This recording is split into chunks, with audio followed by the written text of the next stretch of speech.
Harusnya manusia itu makan, makin kaya, dia makan karbohidratnya sedikit. Ciri khas manusia kaya itu lihat di tempat makan. Kalau nasinya ambil banyak, itu orang miskin itu. Heboh Gubernur NTT sebut ciri khas orang miskin makan nasi porsi banyak.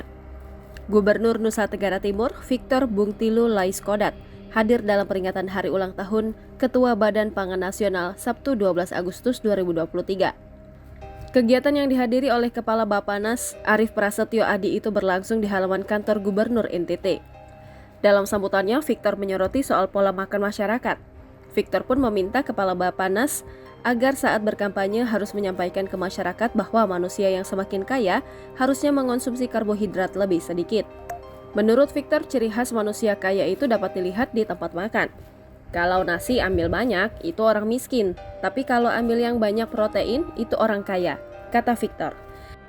Harusnya manusia itu makan, makin kaya, dia makan karbohidratnya sedikit. Ciri khas manusia kaya itu lihat di tempat makan. Kalau nasinya ambil banyak, itu orang miskin itu.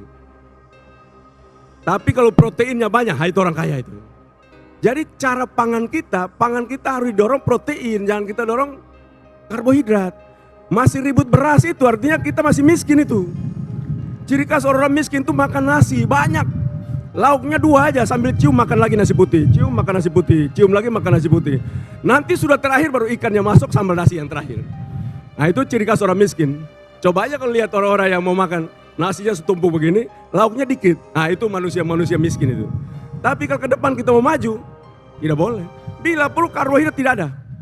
Dengan demikian, lanjut Victor, harus didorong untuk mengonsumsi protein dan mengurangi karbohidrat. Yang masih ribut soal beras, berarti kita masih miskin. Ciri khas orang miskin itu makan nasi dalam jumlah banyak. Lauknya hanya 2 saja. Sambil dia cium, terus makan nasi, dilakukan berulang kali. Nanti setelah terakhir baru makan ikan dan nasi yang terakhir, ujar Victor yang disambut tawa peserta yang hadir. Kedepan kita mau maju, bila perlu karbohidrat tidak ada karena karbohidrat itu bikin ngantuk, gula darah dan semuanya bermasalah. Imbuhnya, Victor pun berterima kasih kepada Bappenas yang telah hadir di NTT sehingga diharapkan sebagai sebuah momentum untuk memajukan pangan lokal dan nasional. Jangan lupa subscribe, share, komen, dan like ya!